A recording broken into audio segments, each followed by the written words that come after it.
Catherine Bernardo, abay happy sa kanilang mini na reunion. And Alden Richards, sino nga ba ang babaeng ginastosan nito na usap-usapan sa X? But before that, if you haven't subscribed yet to my YouTube channel, please don't forget to like, share, and subscribe at i-hit mo na rin ang notification bell for more showbiz updates.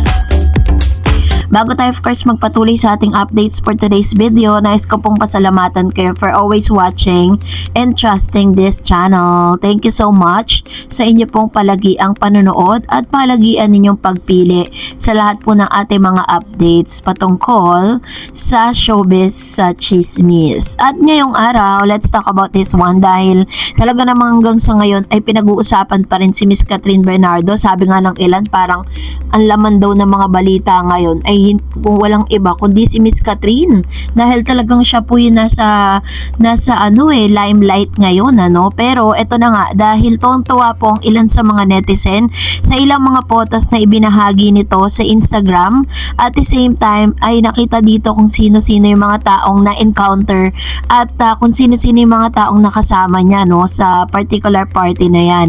Pero may isang picture naman na kinatuwa at agad namang hinart ni Miss Catherine matapos i-post nitong si Miss Dimples Romana na isa sa mga nanay-nanayan ni Miss Catherine sa teleseryeng Mara Clara kasi tila baga nagkaroon po sila ng mini na parang pagsasama, reunion. Kasama po si Miss Catherine Bernardo, Jong Hilario, Miss Dimple Romana, si Miss Dison, and of course kasama din dito si Miss Julia Montes.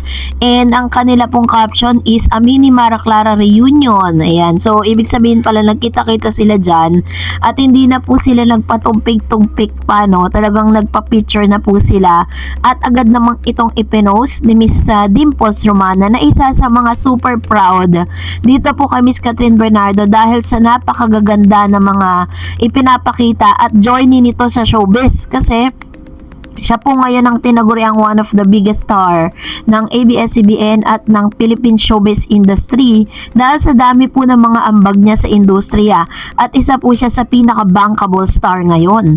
Pero maituturing ding bankable star ang isang Alden Richards dahil pinag-uusapan po ngayon ang patungkol sa paggastos nito dito po kay Miss Kim Chiu at kay Mr. Paulo Abelino.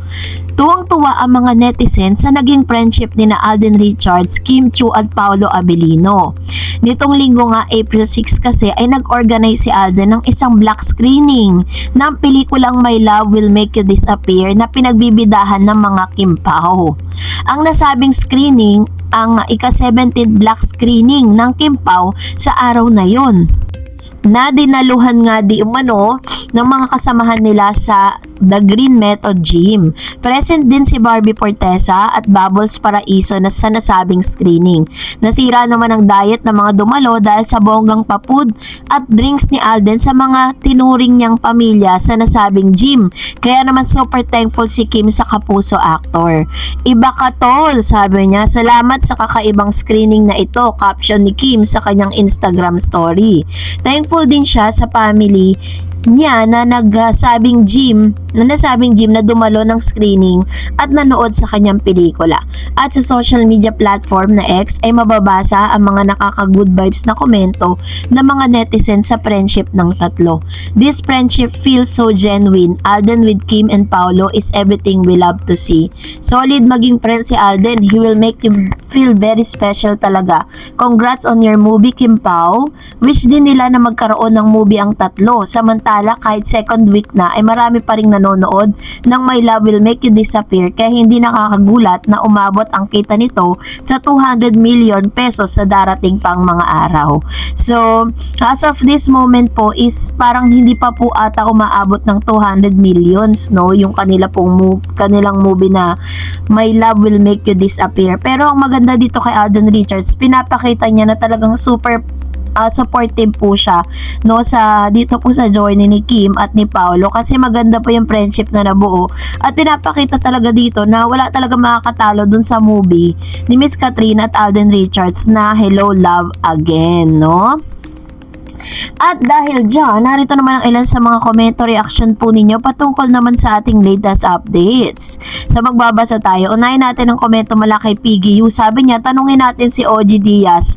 Total, nandun siya sa event na yon kesa kay Fermin na nakichismis lang din. Sa dalawang kwento, mas hindi kami kapanipaniwala ang pangalawa. Kung pare-pareho silang nakainom, mas pwedeng mangyari na nagseselos ang mga ito si Summer kung si Kyle at JK naman ang pasimuno kuno para pinapalabas pa ni na inuudyokan palalo ni JK si Kyle na suntukin ang babaw, diba? First, walang atraso si JK kay Summer para pag-awayin niya palalo ang dalawa. Kung wala doon si Catherine na mangyari yun, ba't kasama nila si Kyle at si JK para ilabas? Alangan naman na sumugod siya sa gulo ng mga lalaki para lang ilabas si Kyle at JK. Gayong marami ang nandoon para umawat. Parang gawa-gawa lang ni Fermin ang pangalawang story. Ayun. So, ito po yung kanyang komento with regards to this. Pero ang akin pong comments with regards dun sa pangyayari na yun is talagang hindi nila pinalaki yun. Diba? Parang, kasi nga, kaya nila ginawa yun to protect yung paparating na serye, yung season 2 ng Incognito. Kasi kinabukasan nun, meron pong MediaCon si Mr. Daniel kasama ng ilang mga actors eh. So, sabi po ni Miss Eds Arceo, main 2.0 sikat, may susunod pa kaya sa kanilang dalawa kapag kasi mahal mo talagang isang babae kahit ano pang pagdaanan niya at ugali tatanggapin mo. Ayan, sabi naman ni Miss Raquel, ganito lang yan, kaya ang hina-hina ng showbiz o wala nang kwenta-kwentang showbiz ngayon kasi puro mga pasaway na mga artista at puro mga star magic artist pa. Kung hindi mga red flag, may mga scandal. Ngayon naman, rambulan naman. Alam nyo kung anong pinakamalupit pa dyan? Kinukonsinti pa ng management ang mga talents nila sa mga kalokohan nila. Binabaluktot yung totoong nangyari. Tayo mga fans, niloloko tayo. Ayan, ito ang kanyang komento with regards to this. And I know na talagang it happens, no? And sabi ni Miss Eds, alam nyo si OG Diaz ang pilitin niya magsalita dahil siya ang legit na magsasabi dahil andun siya. Pero dahil di siya pwede magsalita, nasa loob siya eh. And then sabi ni Miss Veronica Bermejo, ang tanda na nung Daniel at Richard para patuloy ng mga batang to, no? Gumagawa na naman ng issue ang mga Incognito stars na yan dahil hindi yata mataas ang rating. Sus! Ayan. So ito naman yung comments niya. And sabi ni Sir Joel, buti pa yung gala ng GMA, maski mga lasing na masasaya sila, sa pawalang maiinggit kay Alden, lahat sila ginagalang si Alden. Marami kasing maaangas sa ABS-CBN. And sabi ni Miss Annabel Garda, ay nako, basta nakainom na hindi na maiiwasan na mainitan. Lalo na kung puro mayayabang. Actually po kasi si JK, parang meron po talaga siyang attitude na kapag nalalasing siya, nawawala po siya sa sarili niya. At ang kanyang parang nagiging maoy, ganon. And sabi ni Miss Mayet, Anes, si Daniel, ha, di nagsimula, before sila ni Catherine, halos lahat na lang nalalapit kay Catherine may pagbabanta. Si Daniel, alam nyo, ano ang totoo, si Daniel may gawa niyan. Dahil niya pera nila tanggap na mas higit sa kanya. Nandun naman si Andrea, dun siya ha, ang daming babae pasikat. Ayan, so ito naman yung kanyang komento with regards to this. And meron pa pong mga kumakalat na hindi nga raw nagtagpo at hindi naglapit itong si Daniel at si Catherine doon po sa event. Sabi ni Miss Mila, Evangelista, kakatawa lang, adults versus young ones, para tuloy bully yung mga adults. And sabi ni Miss Annalyn Balanta, posible naman na tahimik si Daniel, hindi na si Daniel yun, tahimik lang yun. Sabi ni Blue Haven, ang laki siguro ng binayad kay Fermin para iangat niya si Summer.